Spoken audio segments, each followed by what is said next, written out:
Thank you very much, McNamara. No doubt Deputy Healy and many others of his cohorts would have preferred an immediate default when this government assumed office. Such a default would have entailed an immediate €18 billion reduction in the deficit, because that's what the deficit was when this government assumed office.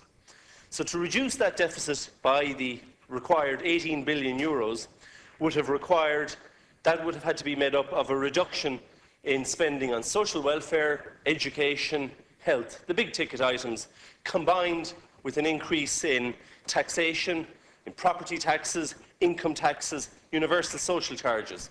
Now, I've no doubt that Deputy Healy would be the first to oppose any reduction in spending on health, on education, on social welfare, or on any of the areas in which this government spends money.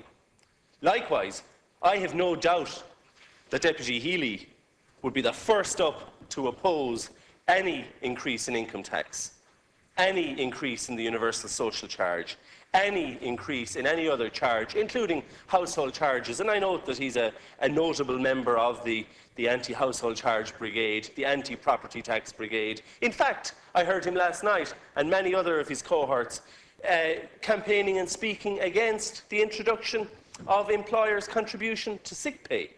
So where is that €18 billion to be found, I ask, if not through cooperation with the programme which this government inherited?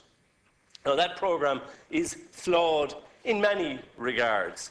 It has been described as a central element of it is puncta sunt servanda, or agreements will be followed, no matter how immoral those agreements are, regardless of whether the €64 billion that have been basically taken off the back of the Irish taxpayers and put into our banks, regardless of whose debt that is, that debt has to be paid by Irish citizens. Do I agree with that? No. Do I think it's moral? No. Do I see any alternative for this government at this time, and indeed at the time that it took power? Well, unfortunately, I do not.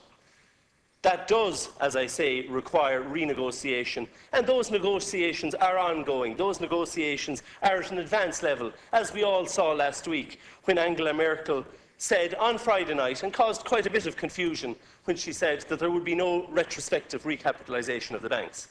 Now, it's quite clear to me that Angela Merkel's first instinct is to protect German bankers at the expense of Irish citizens, and indeed citizens of Spain and citizens of peripheral countries right across Europe.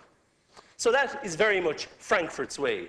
But there is an alternative in Europe. We've seen François Hollande, the new socialist president of France, sign up to a growth agenda and a debt reduction, a debt restructuring agenda, which is very much the way of socialists across Europe. Now, there will be elections next year in Germany and in Italy, which will very much determine the future of Europe. And as I said, we are not, at the moment, we are not free to act on our own, unless, of course, we are to slash government spending in a way which would entail huge pain for ordinary people.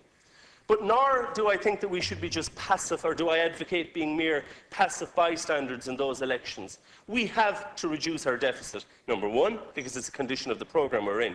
But number two, for those who advocate a default, any serious economist who advocates a default will first say that you cannot default until your deficit is down to zero.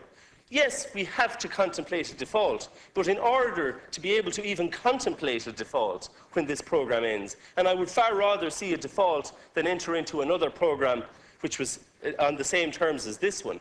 But in order to be in that position, we have to reduce our deficit. There is no alternative to a deficit-reducing budget at this time. Thank you, Count Corla. Thank you very